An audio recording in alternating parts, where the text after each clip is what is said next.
Looking ahead to the upcoming elections this fall, for many people in Utah, voting may look a little different. For the first time, 23 cities across the state will use what's called ranked choice voting, where you vote for multiple candidates and then rank them according to your preference.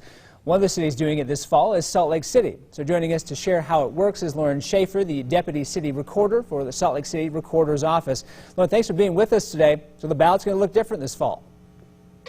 Yes, the ballot will basically, instead of having one person for each party, voters will be able to rank all their candidates in order of preference. It will allow your vote to essentially transfer during the elimination rounds that happen later on in the tabulation process. So is it that simple that you see the ballot, you see the names, you just go, okay, I like this one, 1, 2, 3, 4, and that's it? Kind of, yeah. It's essentially, if a voter gets their ballot and they love one of the candidates, they can rank just that candidate. If they love all 5, they'll rank them in the order of preference. If they only like 2, they can rank their top 2. And then what happens during the elimination process is the candidate with the least amount of votes is eliminated. And then if you voted for that person as your first choice, your vote transfers to your second choice, and it's retabulated until there's a clear winner over the 50% threshold. It seems like it's a lot of work right there for people who are tabulating these votes. Yes, we are contracting with Salt Lake County, so they will be running the election for us. I know they're doing it for a few other cities within Salt Lake County as well, but they are well equipped, they know what they're doing, and we're happy to have them. So why is Salt Lake City one of those cities that's making the switch here?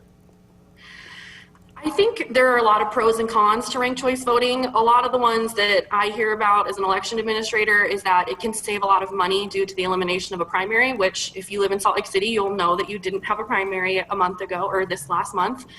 It also can help with candidate civility. A lot of candidates will have to basically go out of their way to say, it's okay if you don't like me, I would still like to be your second or third choice.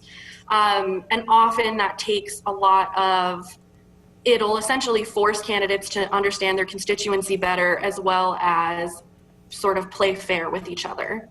Now, you mentioned some of the pros there. One of the cons that I've seen, or at least one of the critiques here for ranked choice voting, is they say it's possible for a party to use ranked choice voting to team up against another candidate.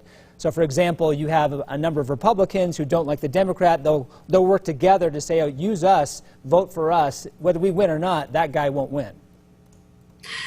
And that's common in some places. Luckily for Salt Lake City, it's nonpartisan, so you run as your council district, but candidates can team up together. And again, that's pretty common in ranked choice voting, but it's because they're trying to be second and third choices.